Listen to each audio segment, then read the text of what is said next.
Troisième partie de l'histoire de Lourdes avec le frère Paul Adrien. S'il vous plaît, attachons les ceintures car on va décoller.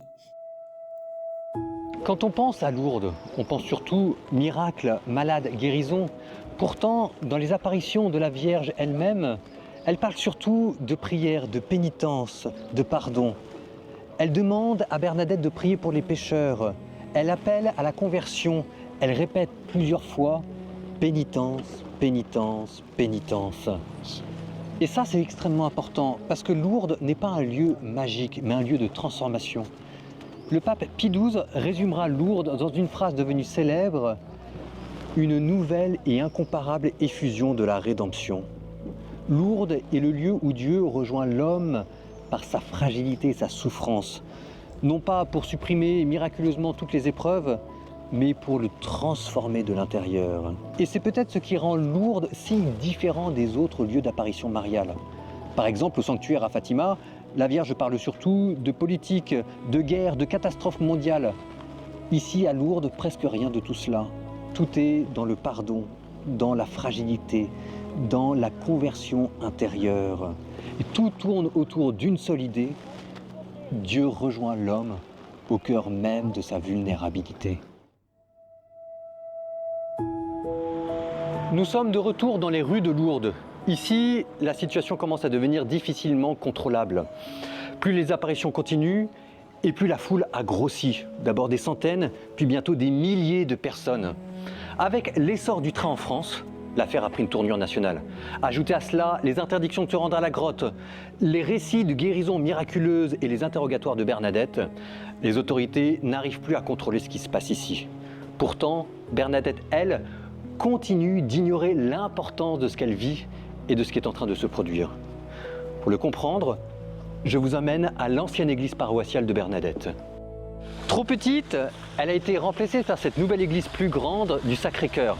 Mais c'est bien ici que le discernement de la part des autorités de l'église a eu lieu. Ce qu'il faut savoir qu'au début, les autorités de l'église étaient extrêmement prudentes. L'évêque d'abord, le curé ensuite. Le curé de Lourdes, à l'époque des apparitions, s'appelle l'abbé Péramal. On dit de lui qu'il est rude, autoritaire, prudent, d'un abord physique impressionnant et plutôt sceptique quant à cette fameuse affaire de la grotte. Oui, mais voilà, depuis que la dame a demandé lors de l'une de ses apparitions à Bernadette d'organiser des processions et de lui construire une église, Bernadette n'a plus le choix. Elle a besoin de l'autorisation de ce curé pour faire construire son église. Et elle va devoir rentrer en contact avec ce curé qui l'impressionne tellement. Contrairement à ce qu'on pourrait imaginer, les prêtres de l'époque vont rester extrêmement prudents et ne vont pas du tout être convaincus par Bernadette. Il faut savoir qu'au début, en France, fin 19e siècle, circulent énormément de fausses visions et de prétendues apparitions.